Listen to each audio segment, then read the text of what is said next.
नमस्कार साथियों, स्वागत है आप सभी का अपने YouTube चैनल पर। आई होप कि आप सभी अच्छे होंगे। हम लोग इस सेशन को कुछ अलग तरीके से लेकर चलने वाले हैं, जिसमें आप सभी देख सकते हैं कि NCERT का जो जितने भी बुक हैं, जिसमें स्पेशली हम आज 6 क्लास की बात करेंगे। तो 6 क्लास में जो फर्स्ट चैप्टर है क्या, कब, कहाँ और कैसे, उसको हम लोग इन डिटेल बात करने वाले हैं। और उसमें हम लोग देखेंगे कि क्या चीज़ इसमें हम लोग को मिलता है पढ़ने के लिए। तो हम लोग इस चैप्टर में अच्छे से देखेंगे और बाकी 7, 8, 9, 10, 11, 12 की बातें हैं, तो ये थोड़ा लंबा सफ़र है, इसको भी हम लोग पूरा करेंगे।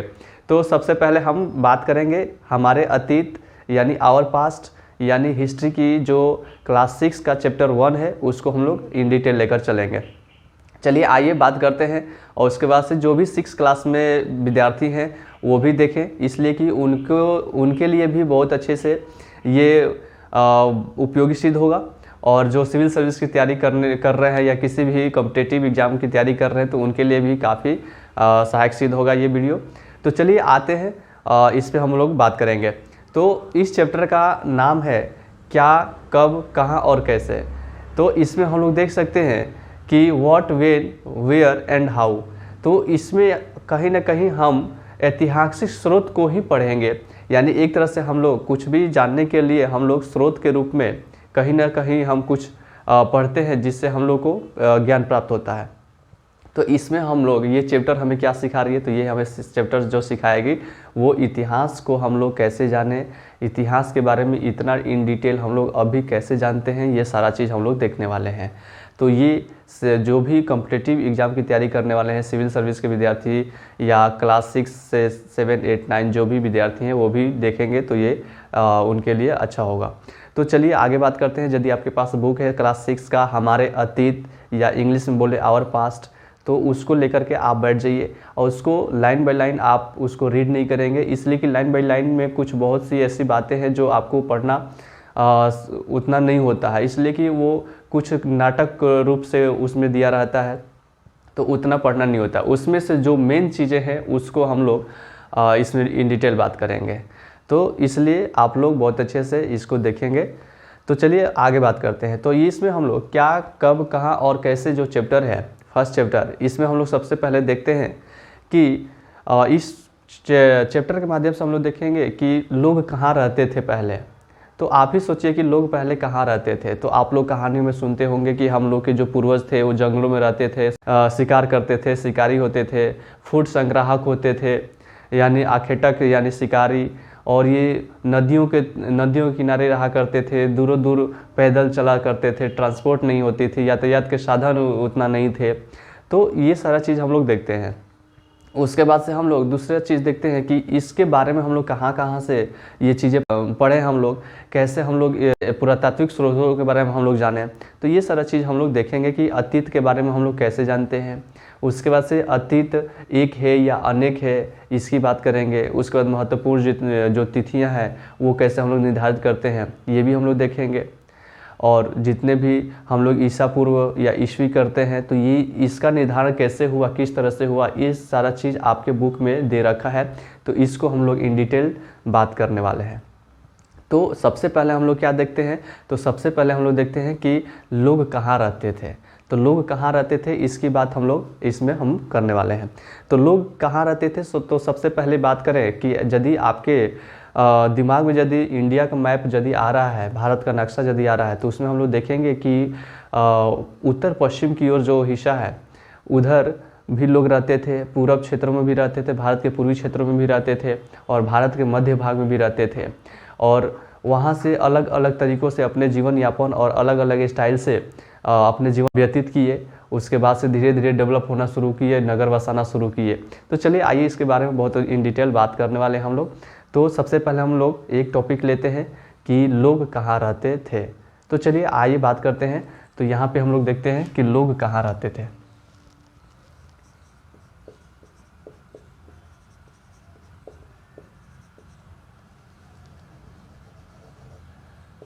रहते थे। तो सबसे पहले हम बात करें कि जहाँ, जैसे हमने बताया कि इंडिया का मैप यदि आप लोगों के दिमाग में होगा, तो सबसे पहले हम बात करते हैं इंडिया को लेकर के, ताकि ये चीज़ें क्लियर हो जाए। उसके बाद से जो लिखना होगा हम लोग लिखेंगे बहुत अच्छे से। तो देखिए ये मान लीजिए इंडिया का मैप हुआ, ये रफली फिगर है। चलिए ये तो सबसे पहले बात करें तो सबसे पहली बात आती है कि भारत के दिशाओं के जो भारत का जो मैप होता है उसको दिशा कैसे फाउंड आउट करें। तो सबसे पहले हम लोग देख सकते हैं कि कोई भी बुक में यदि आप पढ़ रहे हैं तो उसमें दिशा का कैसे फाउंड आउट करेंगे। तो हम लोग देखेंगे कि जो ऊपर वाला होता है उसको हम नॉर्थ बोलते हैं, और नीचे वाला होता है उसको साउथ बोलते हैं, और राइट वाला जो होता है उसको ईस्ट बोलते हैं यानी पूरब बोलते हैं, और लेफ्ट वाला को यानी बायां वाला को क्या बोलते हैं, पश्चिम बोलते हैं। आइए देखते हैं, जैसे हम यहाँ पे खड़े हैं तो ऊपर हो गया, ये ऊपर हो गया उत्तर यानी नॉर्थ, नीचे हो गया दक्षिण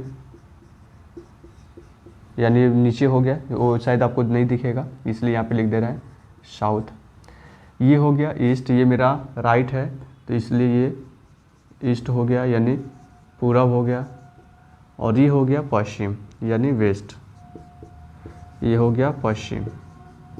अब यहाँ पे हम लोग देखेंगे कि यहाँ से आप लोगों को पता होगा कि यहाँ से एक कर्क रेखा गुजरती है भारत के बीचों बीच। भारत को दो भागों में कौन बांटता है, तो कर्क रेखा, यानी भारत को दो भागों में बांटने वाली जो रेखा होती है उसका क्या नाम है, तो ट्रॉपिक ऑफ कैंसर लाइन यानी कर्क रेखा। तो ये ज्योग्राफी में आता है, तो यहाँ पे ज्योग्राफी की बात नहीं कर रहा है, लेकिन यहाँ पे इसलिए ये है कि क्योंकि इससे पता चले कि यहाँ से नीचे साउथ इंडिया हो जाता है और यहाँ से ऊपर नॉर्थ इंडिया हो जाता है। ठीक है, इसको याद रखिएगा। उसके बाद से यानी साउथ का जो भी हिस्सा है इंडिया का वो ट्रॉपिक ऑफ कैंसर लाइन से नीचे हो जाता है, और ये ऊपर नॉर्थ इंडिया। यहाँ से भी एक ऐसे रेखा आती है जो इसको पूर्व पश्चिम में बांटती है, तो यहाँ से इधर पूरब हो जाता है और यहाँ से इधर पश्चिम हो जाता है। तो यानी एक तरह से हम देखें तो यहाँ पे हम लोग ये एक तरह से क्लियर हो गया। अब यहाँ पे हम बात करते हैं कि इस वाले क्षेत्र में यानी ये पाकिस्तान वाला जो क्षेत्र है, ये पाकिस्तान वाला क्षेत्र है, तो यहाँ पे एक पहाड़ हुआ करता है। ठीक है, अभी भी है, पहले भी था। ठीक है, ये पहाड़ है जिसको हम लोग बोलते हैं सुलेमान पर्वत और किरथर पर्वत, यानी सुलेमान और किरथर पहाड़ी बोल सकते हैं उसको। तो यहाँ पे सुलेमान पर्वत, सुलेमान और किरथर पर्वत या पहाड़ियाँ बोलिए, ये याद रखिएगा। ठीक है, यहाँ पे ये याद रखिएगा सुलेमान पर्वत और किरथर पर्वत। ये मैं क्यों बता रहा हूँ, क्योंकि यहाँ पे सबसे पहले लोग कृषि करना सीख गए थे, तो उसके उपरांत यहाँ पे गेहूं और जौ की खेती करना स्टार्ट कर दिए थे। तो लोग कहाँ रहते थे, मैं इसके अंतर्गत बता रहा हूँ। तो लोग कहाँ रहते थे, तो यहाँ पे सुलेमान पर्वत और किरथर पर्वत के इर्द गिर्द रहते थे, और वहाँ पे उनकी घाटियों में गेहूं और जौ की खेती करना स्टार्ट किए सबसे पहले। उसके बाद से हम लोग बात करते हैं कि यहाँ पे एक विंध्य पर्वत हुआ करता है, इसको थोड़ा मिटाते हैं। ऐसे विंध्य पर्वत है यहाँ पे। ठीक है, ये ऐसे इतना क्षेत्र में है। तो यहाँ पे विंध्य पर्वत के नीचे नीचे से यहाँ से नर्मदा नदी गुजरती है। कौन सा, नर्मदा। तो यहाँ पे भी विंध्य पर्वत के भी नीचे लोग रहते थे, अपना जीवन यापन करते थे। और विंध्य पर्वत के उत्तर वाले हिस्सा में, उत्तर और पूर्व वाले हिस्सा में एक उत्तर प्रदेश जो आज देखते हैं राज्य के रूप में, वहाँ पे एक कोल्डिहावा नामक स्थान पे चावल का साक्ष्य मिलता है सबसे पहले। तो यहाँ पे याद रखिएगा, ये उत्तर प्रदेश वाला एरिया है, जहाँ पे ये उत्तर प्रदेश है, तो यहाँ पे चावल का साक्ष्य मिलता है। और कौन सी जगह पे, तो याद रखिएगा कोल्डिहावा, कोल्डिहावा। ठीक है, ये कोल्डिहावा नामक जगह पे, कोल्डिहावा कहाँ है, तो उत्तर प्रदेश। ठीक है, यूपी। तो ये हो गया। उसके बाद से ये विंध्य पर्वत याद रखिएगा, विंध्य पर्वत ये है। ठीक है, ये विंध्य पर्वत है। उसके बाद से हम लोग आगे बात करने वाले हैं कि विंध्य पर्वत के नीचे से नर्मदा नदी बहती है। तो एक तो हम लोग देखते हैं कि सुलेमान पर्वत और किरथर पहाड़ियों के यानी पश्चिम वाले क्षेत्र में गेहूं और जौ की खेती होती है। उसके बाद से मध्य भाग में हम लोग देखें तो मध्य भाग में विंध्य पर्वत है। विंध्य पर्वत में की घाटियों में नर्मदा नदी बहती है। तो वहाँ से हम लोग देखें कि यहाँ के उत्तर वाले क्षेत्र में जो यूपी है, यहाँ पे चावल का साक्ष्य सबसे पहले भी मिलता है। तो इसलिए यहाँ पे कोल्डिहवा नामक एक जगह है जहाँ पे उसका साक्ष्य मिलता है। तो इसलिए हम लोग इसकी बात कर रहे हैं ताकि ये बहुत अच्छे से याद हो जाए। उसके बाद कि हम लोग देखते हैं कि ये पूर्वी वाला क्षेत्र है, ये पूर्वी वाला क्षेत्र है, यहाँ पे याद रखिएगा गारो और खासी जो पहाड़ी है, गारो खासी, एक और याद रखिएगा जयंतिया। ठीक है, गारो खासी और जयंतिया। तो गारो खासी जयंतिया वाले क्षेत्रों में भी लोग क्या करते थे, रहते थे। तो ये क्या है, ये पहाड़ियाँ हैं, याद रखिएगा, ये क्या है, पहाड़ियाँ हैं। ठीक है, गारो खासी और जयंतिया क्या है, पहाड़ियाँ हैं। तो इस तरह से हम लोग देखेंगे कि ये बहुत अच्छे से यहाँ पे ये पूर्वी भाग में भी लोग रहते थे। तो भारत के पूर्वी भाग में भी लोग रह रहे हैं और भारत के पश्चिमी भाग में भी रह रहे हैं, भारत के मध्य भाग में भी रहे हैं। यानी एक तरह से देखा जाए तो कृषि करने सीख गए थे, उसके बाद से कृषि करके अपने जीवन बहुत अच्छे से चला रहे थे। उसके बाद से ये मतलब यहाँ पे अस्थाई के तौर पे अभी यहाँ पे फ़िलहाल नहीं थे, इसलिए कि अभी धीरे धीरे ये अपना डेवलप कर रहे थे। उसके बाद से हम लोग देखेंगे तो आज से 47 साल पहले की बात बता रहे हैं। तो वहाँ पे सिंधु नदी की जो सभ्यता आई, तो वहाँ पे लोग धीरे धीरे नगर बसाना स्टार्ट कर दिए थे। उसके बाद से हम लोग 2500 साल पहले की बात करते हैं, तो यहाँ पे नगर की स्थापना होना शुरू हो गया नदियों के किनारे, जहाँ पे हम लोग गंगा नदी के रूप में देखते हैं कि गंगा के नदियों के किनारे शहर बसना स्टार्ट कर दिए थे, जिसमें आप लोग देखते हैं कि मगध साम्राज्य की बात करते हैं, मगध महाजनपद की बात करते हैं। तो ये सारा चीज़ हम लोग आगे देखने वाले हैं। तो इस तरह से हम लोग देखेंगे। तो आइए इसको हम लोग बहुत अच्छे से इसको हम लोग देखेंगे। आगे बात करते हैं हम लोग। तो आगे हम लोग देखेंगे कि जो पहले जंगलों में जो रहते थे वो तो पेड़ पौधों से परिचित थे ही, उनको पता होता था कि कुछ पौधे भी होते हैं जिनके हम जड़ खाते हैं और कुछ ऐसे पौधे हैं जिनके फल खाते हैं, फूल खाते हैं। तो उनसे ये बहुत ज़्यादा परिचित थे और इनको भली भांति आता था। तो इसलिए ये जंगलों में बहुत अच्छे से रह पाते थे और अपने खाद्य संग्राहक के रूप में, यानी फूड को संग्रह करके वो अपना जीवन यापन करते थे। शिकारी भी करते थे, शिकारी जो होते थे वो शिकार भी करते थे, जिसमें हम लोग देखते हैं कि अलग अलग तरह के जीवों की हत्या और करते थे। उसके बाद से अपना जीवन यापन करते थे। ये हत्या किस चीज़ से करते थे, तो ये पत्थर यानी पसाड़ों से करते थे। तो पसाड़ अलग अलग हुआ करता था, पसाड़ यानी पत्थर।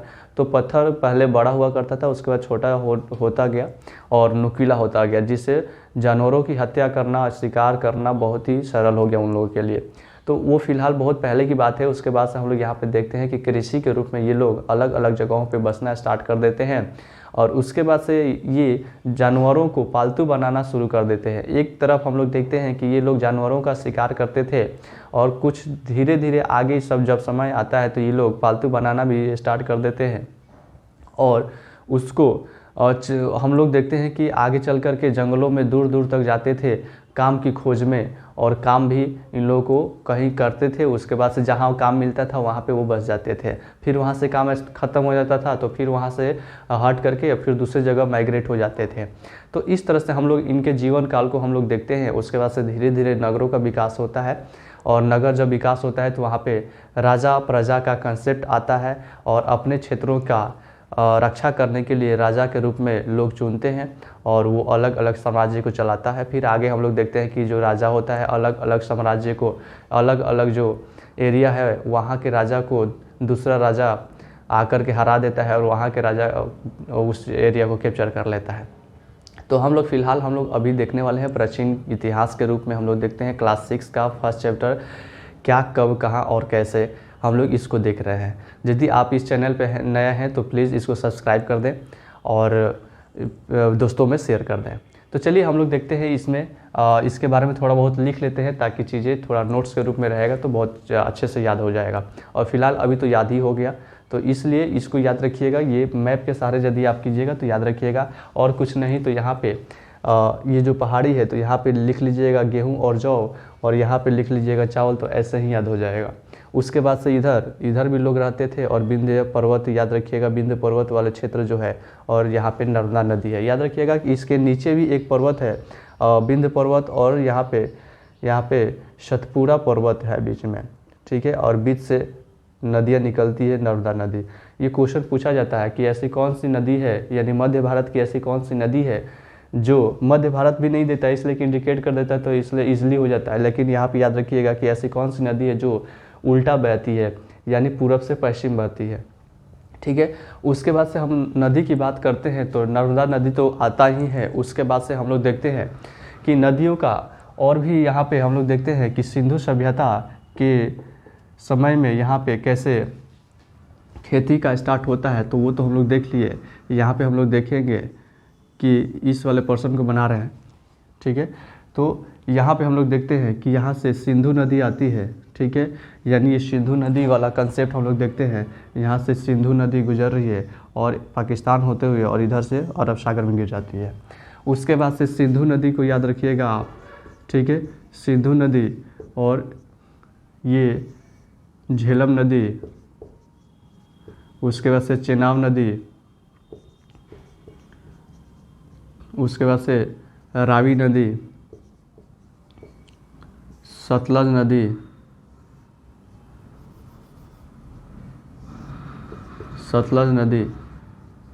उसके बाद से ब्यास नदी। ठीक है, याद रखिएगा। तो ये सिंधु और सतलज जो है वो हम लोग को देखते हैं कि तिब्बत वाले क्षेत्रों से वो निकलती हैं। ठीक है, यानी जो अभी चाइना के अंडर में है उसको। तो इसलिए हम लोग देखेंगे कि सिंधु, झेलम, चिनाब, रावी, सतलज, ब्यास ये उन समय की नदियां हैं जहां पे सिंधु सभ्यता जन्म लेता है। याद रखिएगा, इनकी घाटियों में जो सिंधु सभ्यता, इंडस वैली सिविलाइजेशन जन्म लेता है और यहाँ से नगरों का कंसेप्ट हम लोग देखते हैं और धीरे धीरे यहाँ पे नगर स्टार्ट हो जाता है बसना। तो हम लोग आगे बात करेंगे इसमें। हम लोग नदियों के बारे में देखें तो सिंधु, झेलम, चिनाब, रावी, सतलज, ब्यास, और उसके बाद से इधर हम लोग देखते हैं तो इधर नर्मदा नदी, और इधर ये वाला जो है यहाँ पे सिंधु, झेलम, चिनाब, रावी, सतलज है। तो इसलिए याद रखिएगा कि यहाँ पे अलग अलग तरह के समय में यहाँ पे सिंधु से जब सिविलाइजेशन आता है तो वहाँ पे लोग बहुत अच्छे से नगर बसाना स्टार्ट कर देते हैं। तो चलिए इसके बाद में हम लोग थोड़ा बहुत बात कर लेते हैं और ज़्यादा कुछ नहीं है इसमें, तो इसमें हम लोग इसको मिटाएंगे, उसके बाद से आगे देखेंगे। चलिए इन्हीं बातों को हम लोग देखते हैं इन रिटर्न के रूप में। तो देखते हैं इसमें सबसे पहले कि नर्मदा नदी की बात जब आती है तो जैसा कि मैंने बोला कि कई लाख वर्ष पहले लोग नर्मदा नदी के तट पर रह रहे हैं, यानी बहुत पहले से। ठीक है, और यहाँ रहने वाले आरंभिक लोगों में से कुछ जो क्या थे, कुशल संग्राहक थे। ठीक है, क्या थे? कुशल संग्राहक थे जो आसपास के जंगलों की विशाल संपदा से परिचित थे और भोजन के लिए जड़ों, फल, फूलों और जड़ी बूटी आदि अन्य उत्पादों का यही संग्रह किया करते थे और वे जानवरों का शिकार भी करते थे। ठीक है, यानी आखेटक भी थे। तो ये नर्मदा नदी के परिप्रेक्ष्य में हम लोग देखते हैं। उसके बाद से हम लोग देखते हैं उत्तर पश्चिम में सुलेमान एवं किरथर पहाड़ियाँ। और सुलेमान पर्वत और किरथर पहाड़ियाँ कहाँ है ये हम लोग बहुत अच्छे से जानते हैं। तो इसी क्षेत्र में ऐसे स्थान हैं जहाँ लगभग 8000 साल पहले, याद रखिएगा 8000 साल पहले स्त्री एवं पुरुषों ने गेहूँ और जौ की खेती करना आरंभ किया और उन्होंने भेड़, बकरी, गाय, बैल जैसे पशुओं को पालतू बनाना आरंभ किया। यानी एक तरह से हम देखते हैं तो ऐतिहासिक स्रोत के रूप में देखते हैं तो कृषि का साक्ष्य कब मिलता है तो 8000 वर्ष पहले। तो इसलिए याद रखिएगा 8000 साल पहले कृषि का आरंभ हम लोग देखते हैं। ठीक है, कृषि का आरंभ होना हम लोग देखते हैं। ठीक है, उसके बाद से हम लोग देखते हैं कि उत्तर पूर्व में गारो खासी जयंतिया, यानी गारो खासी जयंतिया का जिक्र नहीं है, लेकिन याद रखिएगा गारो खासी जो पहाड़ियाँ हैं इसी क्षेत्र में स्त्री पुरुष रहते थे और अपनी जीवन यापन करते थे। ठीक है, उसके बाद से मध्य भारत में विंध्य क्षेत्र की बात करें तो विंध्य क्षेत्र के उत्तर वाले भाग में चावल का साक्ष्य मिलता है जो कोल्डिहवा नामक स्थान से जाना जाता है और वर्तमान में उत्तर प्रदेश वाले क्षेत्र में स्थित है। यानी एक तरह से हम बात करें तो मैंने जैसे यहाँ पे नर्मदा नदी के बारे में बताया, उत्तर पश्चिम में जो सुलेमान पर्वत एवं कीर्थर पर्वत बताया, और मध्य भारत की बात करें तो वहाँ पे विंध्य क्षेत्र वाला जो हिस्सा था वहाँ पे। उसके बाद हम बात करते हैं गंगा नदी की। तो गंगा नदी वाले तट पे उस समय यानी 2500 साल पहले की बात बता रहे हैं, तो वहाँ पे नगर बसना स्टार्ट हुआ था। वहाँ पे शासकों ने अपना एक नगर बसाना स्टार्ट कर दिया था, जिससे वहाँ पे नगर के रूप में अलग अलग तरह के क्षेत्र डेवलप हुए थे और गंगा नदी के किनारे शहर बसने लगे थे। तो इसलिए इसमें और एक याद रख लीजिएगा कि गंगा नदी के तट पे, ठीक है, तो गंगा नदी के तट के किनारे वहाँ पे नगर बसने लगे थे, इसमें ऐड कर सकते हैं। तो ये है सबसे पहले लोग कहाँ रहते थे, ये हम लोग का टॉपिक क्लियर हुआ। उसके बाद से हम लोग देखते हैं कि इतिहास में हम लोग अतीत के बारे में हम लोग कैसे जानते हैं। तो अतीत के बारे में हम लोग देखेंगे कि पांडुलिपि और जो अभिलेख है उसके माध्यम से, कुछ साहित्यिक स्रोत है उसके माध्यम से कुछ धर्म हमें बताते हैं, जैसे बौद्ध धर्म और जैन धर्म। तो ये सब हम लोग को मिलता है बहुत पहले, यानी प्राचीन भारत के रूप में पढ़ने को, या प्राचीन इतिहास के रूप में हम लोग देखते हैं कि स्रोत के रूप में हम लोग को कैसे कैसे मिलता है पढ़ने को। तो आइए हम लोग बात करते हैं सबसे पहले लोग कहाँ रहते हैं, उसके बाद से हम लोग देखते हैं कि अतीत के बारे में हम लोग कैसे जानते हैं। तो अतीत के बारे में हम लोग याद रखिएगा कि इस समय में दो ही ऐसे साक्ष्य मिले हैं जिसमें हम लोग पांडुलिपि और अभिलेख की बात करते हैं। पांडुलिपि और अभिलेख की बात करते हैं तो उसमें पांडुलिपि जो हाथ से लिखा जाता था, ठीक है, यानी हाथ से लिखा जाता था ताड़ पत्रों पे, उसको पांडुलिपि कहा गया। और उसको बहुत ही सहेज कर रखा जाता था ताकि उसका लंबे समय तक उसको रखना वो सही नहीं होता था, वो नष्ट हो जाता था। तो इसलिए वो पांडुलिपि हम लोग देखते हैं। उसके बाद से अभिलेख की बात करते हैं तो अभिलेख जो होते हैं वो पत्थरों पे लिखा जाता था, जिसको हम लोग शिलालेख के नाम से जानते हैं, स्तंभ लेख के नाम से जानते हैं, ठीक है। उसके बाद से हम लोग कालांतर में हम लोग आते हैं तो मौर्य काल में हम लोग देखते हैं, तो मौर्य काल में हम लोग देखते हैं तो स्तंभ लेख भी आता है, गुफा लेख भी आता है और शिलालेख भी आता है। हालांकि शिलालेख जो बात है ये हम लोग बहुत पहले प्राचीन काल से ही हम लोग देखते आ रहे हैं। यानी शिलालेख वहाँ पे कुछ कुछ पत्थरों पर औजारों के माध्यम से वहाँ पे कटिंग किया जाता था और अपने भाव या विचारों को उसमें लिखा जाता था, प्रकट किया जाता था। तो उसके अनुसार हम लोग को मिला हुआ है साक्ष्य के रूप में, तो हम लोग इतिहास के बारे में जानते हैं। तो इसलिए हम अतीत के बारे में कैसे जानते हैं, इसको हम लोग इसके बारे में हम लोग आइए देखते हैं। चलिए इसको मिटा देते हैं। चलिए देखते हैं हम लोग पांडुलिपि और अभिलेख के बारे में, ठीक है। तो हम लोग देखते हैं यहाँ पे कि अतीत में हाथ से लिखी गई पुस्तकों को पांडुलिपि कहा जाता है। क्या कहा जाता है? पांडुलिपि। अतीत में हाथ से लिखी गई पुस्तकों को पांडुलिपि कहते हैं। ये कोई खास तरह से पुस्तक नहीं होते थे, ये ताड़ पत्रों को एक दूसरे के ऊपर सहेज करके उसको धागा से बांध दिया जाता था, ठीक है। तो याद रखिएगा कि ये पांडुलिपि जो है हिमालय के क्षेत्र में एक लकड़ी मिलता था जिसको भुर्ज बोलते हैं, ठीक है। तो याद रखिएगा यहाँ पे अंग्रेजी में पांडुलिपि के लिए प्रयुक्त होने वाले मेन्यूस्क्रिप्ट शब्द, जिसमें से मेनू जिसका अर्थ होता है हाथ, यानी मेन्यूस्क्रिप्ट से निकला हुआ है, यानी मेनू, इसमें से मेनू को निकालें तो मेनू का मतलब होता है हाथ। यानी अतीत में हाथ से लिखे गए पुस्तकों को पांडुलिपि कहा जाता है, यानी इसी से निकला है। ये पांडुलिपियाँ प्रायः ताड़ पत्रों अथवा हिमालय में उगने वाले भुर्ज नामक पेड़ की छाल से तैयार किया जाता है। सामान्यतः पांडुलिपियाँ मंदिरों, विहारों में प्राप्त होती है। विहार का मतलब होता है कि वैसे जगह जहाँ पे साधु महात्मा लोग आकर के अपना डेरा डालते हैं और वहाँ पे उनके पूरी तरह से कम्युनिटी को विहार कहा जाता है। यानी जहाँ पे जा कर के हम घूम सकते हैं, दर्शन कर सकते हैं, यानी धार्मिक स्थल हो, तो इन सारी जगहों को हम लोग विहार कहते हैं, ठीक है। तो वही मंदिरों और विहारों में प्राप्त होती थी। इन पुस्तकों में धार्मिक मान्यताओं, व्यवहारों, राजाओं के जीवन, औषधियों और विज्ञान आदि सभी प्रकार के विषयों की जानकारी मिलती है। यानी पांडुलिपियों की सहायता से ही हम चिकित्सा संबंधी यानी जितने भी जड़ी बूटी के रूप में हम लोग देखते हैं वो पांडुलिपि के तौर पे, यानी औषधियों के रूप में राजाओं के जीवन के बारे में हम लोग पढ़ते हैं, तो वो पांडुलिपियों के द्वारा ही मिलता था। उसके बाद से पांडुलिपियाँ अतीत का ज्ञान का भंडार है। उसके बाद से हम लोग देखते हैं अभिलेख। तो अभिलेख में हम लोग देखेंगे तो ये यहाँ पे देखते हैं कि अभिलेख किसी विशेष उद्देश्य के लिए लिखे गए लेख को अभिलेख कहते हैं। यानी याद रखिएगा कि किसी विशेष उद्देश्य के लिए लिखे गए लेख को हम लोग अभिलेख कहते हैं।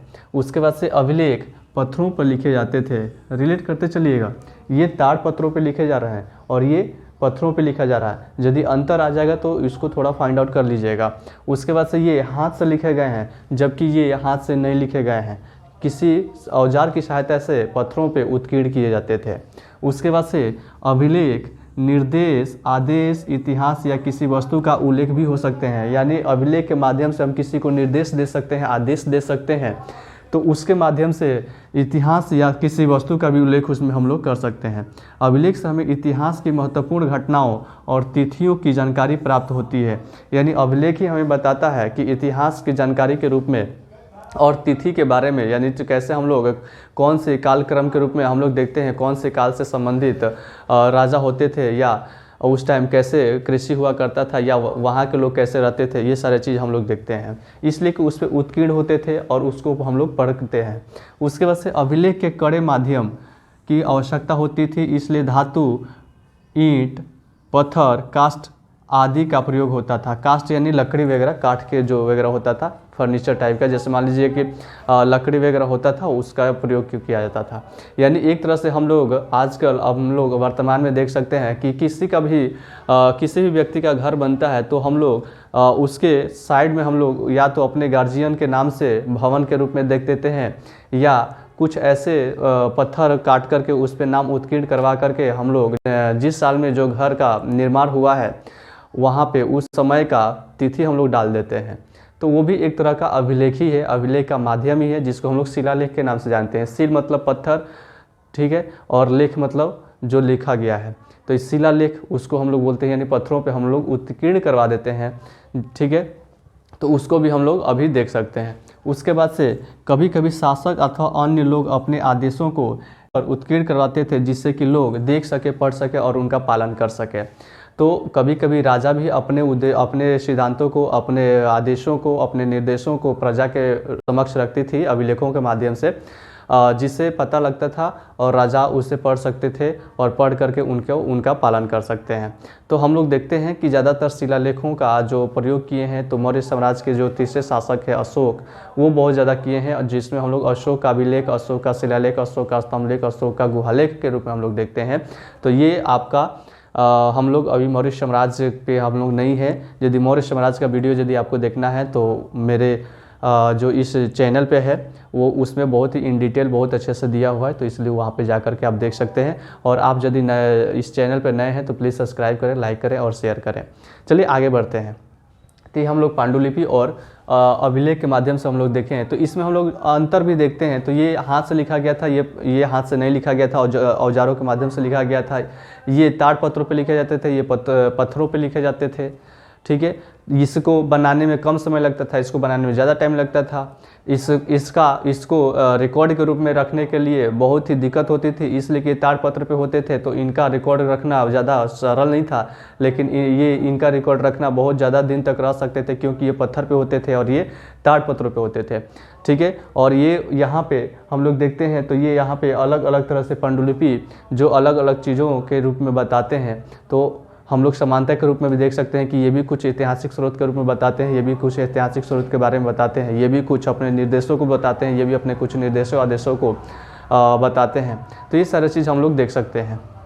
अब हम लोग देखते हैं कि अतीत के बारे में कैसे जाने, ये भी कंप्लीट कर लिए। लोग कहाँ रहते थे ये भी हम लोग देख लिए। उसके बाद से हम लोग देखते हैं कि जैसे हम लोग तिथि है उसको कैसे आइडेंटिफाई करते थे, कैसे हम लोग बोलते हैं कि ईसा पूर्व, कब बोलते हैं ईस्वी, इसको हम लोग इसके बारे में क्लियर करेंगे। यानी तिथियों के बारे में हम लोग कैसे जानते हैं इसको हम लोग देखेंगे। उसके बाद से महत्वपूर्ण तिथियाँ है उसको देखेंगे। और उसके बाद से इसमें थोड़ा बहुत और भी हम लोग देखते हैं कि ये इसको पुरातात्विक स्रोत के रूप में हम लोग कंसीडर कर सकते हैं, जैसे पांडुलिपि और अभिलेख में आया। उसके बाद साहित्य जो स्रोत हैं उसके रूप में हम लोग देखते हैं तो हम लोग देखते हैं वेद देखते हैं, वेदांग देखते हैं, बौद्ध ग्रंथ देखते हैं, जैन ग्रंथ देखते हैं, जो हमें इतिहास के बारे में बहुत अच्छे से बताते हैं। तो चलिए अभी हम लोग उसकी बात नहीं करेंगे, लेकिन हम लोग साहित्यिक स्रोत के रूप में हम लोग देख सकते हैं। यदि कोई पूछ दे कि हाँ साहित्यिक स्रोत के रूप में क्या क्या हो सकता है, हम लोग साहित्य से क्या क्या सीखते हैं, तो हम लोग वेदों से सीखते हैं। तो धार्मिक साहित्य के रूप में हम लोग देखते हैं कि वेद हो गया, फिर से महाकाव्य हो गया, रामायण और महाभारत की बात करते हैं तो उसमें से बहुत जो राजाओं की बात होती थी, अलग अलग राजा अपने साम्राज्य को जीतने में अलग अलग, यहाँ पे हम लोग देखते हैं महाभारत में तो महाभारत ही हो गई थी, यानी आप लोग देखते हैं उसके बारे में कितने कौरव और पांडव जो थे वो अपने हस्तिनापुर के लिए कितनी लड़ाई लड़ते हैं। और एक तरह से वहाँ पे बहुत ज़्यादा मैसेज हम लोग को मिलता है कि अपने जीवन के सभी जितने भी कर्मकांड है उसको किस तरह से हम लोग करें और किस तरह से अपने जीवन को अच्छी तरह से निस्वार्थ भावना से लेकर चलें। तो ये सारा चीज़ हम लोग देखते हैं महाकाव्यों में, जिसमें महाभारत और रामायण की बात आती है। उसके बाद से हम लोग देखते हैं बौद्ध धर्म, जैन धर्म। तो बौद्ध धर्म भी फला फूला और जैन धर्म भी फला फूला। क्योंकि हम लोग हिंदू धर्म में कुछ ऐसी भ्रांति आ गई थी जिससे बौद्ध धर्म और जैन धर्म को बहुत ज़्यादा टाइम मिल गया और ये भी अपना विस्तार करने लगे। और ये भी बौद्ध धर्म और जैन धर्म में हम लोग देखते हैं महात्मा बुद्ध को, जो बहुत ही लोकप्रिय हो गए। उसके बाद जैन धर्म में भी हम लोग महावीर स्वामी 24वें तीर्थंकर के रूप में हम लोग उनको देखते हैं। तो ये लोग कहीं ना कहीं स्रोत के रूप में इनके बारे में हम लोग जानते हैं और कहीं ना कहीं ये ऐतिहासिक स्रोत के रूप में हम लोग को पढ़ने में बहुत मदद करते हैं। तो इसलिए हम इस चीज़ को हम लोग देखेंगे बहुत अच्छे से। तो अभी हम लोग फ़िलहाल हम लोग रुक करते हैं कि तिथि को हम लोग कैसे आइडेंटिफाई करते हैं, उसके बाद से हम लोग आगे इन डिटेल बात करेंगे। तो हम लोग याद रखिएगा कि इसमें जो 6 क्लास का जो चैप्टर है इसमें हम लोगों को वेद नहीं पढ़ना है, वेदांग नहीं पढ़ना है, महाकाव्य नहीं पढ़ना है, बौद्ध ग्रंथ नहीं पढ़ना है, जैन धर्म नहीं पढ़ना है। तो इसलिए हम लोग इसमें हम लोग सिर्फ इसको ऐसे ही याद रखेंगे। उसके बाद से हम लोग इसके बाद का जो टॉपिक है आपके बुक में वो है तिथियों का ज्ञान, या तिथियों को हम लोग कैसे ज्ञान करते हैं उसको हम लोग देखेंगे। तो पहले बात करते हैं कि तिथियों के रूप में हम लोग कैसे ज्ञान किए। तो सबसे पहले हम लोग देखते हैं कि तिथियों को ज्ञान करने के लिए सबसे पहले हम लोग एक बेसिक आधार लिए। वो क्या था कि ईसाई धर्म के जो प्रवर्तक थे, ईसाई धर्म के जो संस्थापक यानी बोल सकते हैं प्रवर्तक या संस्थापक बोल सकते हैं, जो हम लोग ईसा मसीह को जानते हैं, जो ईसाइयों के वो गॉड हैं, फादर हैं। तो सबसे पहले हम लोग देखेंगे कि ईसा मसीह को कैसे आधार मान करके किस रूप में हम लोग देखते हैं और तिथियों का ज्ञान उनके माध्यम से कैसे करते हैं। तो ईसा मसीह का जन्म को हम लोग ने 0 मान लिया और उसके ईसा मसीह के जन्म के पहले की जितनी भी बातें हैं हम लोग ईसा पूर्व के रूप में कंसिडर करते हैं, और ईसा पूर्व के जन्म के बाद के जितने भी समय हैं उनको हम लोग ईस्वी के रूप में कंसिडर करते हैं, जिसको हम लोग ईसा पूर्व को BCE के रूप में जानते हैं और जन्म के बाद को AD के रूप में जानते हैं। BCE का मतलब होता है बिफोर क्राइस्ट एरा, क्राइस्ट मतलब उन्हीं को कहा जाता है, और बिफोर क्राइस्ट एरा यानी BCE, और एनो डोमिनी यानी AD उनके जन्म के बाद की बात करते हैं, एनो डोमिनी।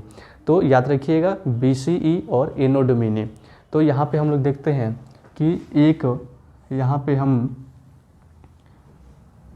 इनके ईसा मसीह के जो जन्म हैं उनके जन्म को हम लोग 0 मान लिए, और 0 मान करके हम लोग आगे बढ़े क्या कि इनके पहले की बात करें तो ये था BCE, ठीक है, बिफोर क्राइस्ट एरा, और इनके बाद की बात करें तो ये था AD, याद रखिएगा। तो ये AD था।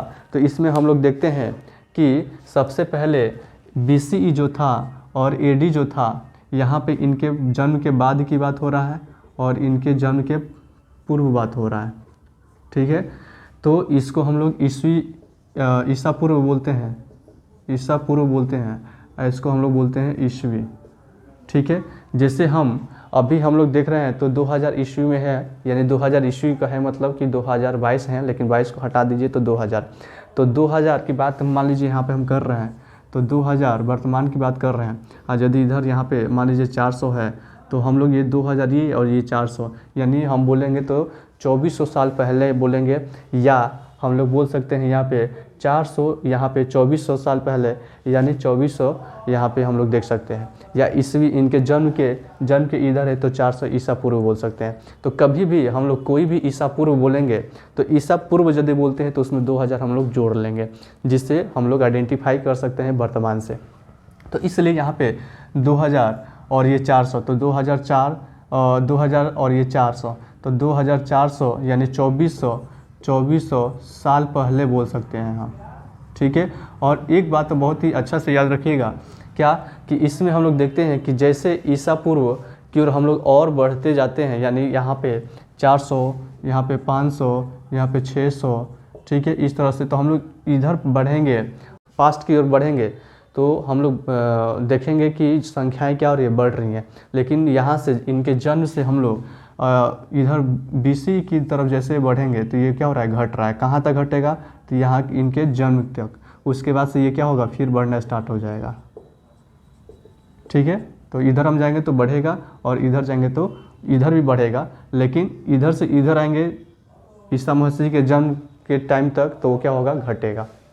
तो इसलिए ये हम लोग को ज़रूरी हो जाता है तिथियों का ज्ञान करना, ताकि हम लोग ईसवी और ईसा पूर्व के बीच में अंतर हम लोग समझ पाएँ। और कभी भी हम लोग प्राचीन समय या इतिहास के रूप में हम लोग कुछ भी पढ़ते हैं, मेडिएवल पढ़ें या प्राचीन पढ़ें या आधुनिक पढ़ें, तो उसमें ईस्वी को लेकर के ही बात आती है। तो इसलिए हम लोग को ये ज़रूरी हो जाता है तिथियों का ज्ञान करना। तो चलिए आते हैं, इसमें हम लोग देखते हैं इन रिटन के रूप में, लिखित के रूप में हम लोग देख लेते हैं। चलिए इसको मिटाते हैं पहले। चलिए आगे बढ़ते हैं हम लोग। तो हम लोग देखते हैं तिथियों का मतलब। तो यह वर्ष की यह गणना ईसाई धर्म प्रवर्तक ईसा मसीह के जन्म की तिथि से की जाती है। ठीक है, यानी यहाँ पे लिखा है कि 2000 साल कहने का मतलब, यदि हम 2000 साल कह रहे हैं तो इसका मतलब कि ईसा मसीह के जन्म का बाद का बात है।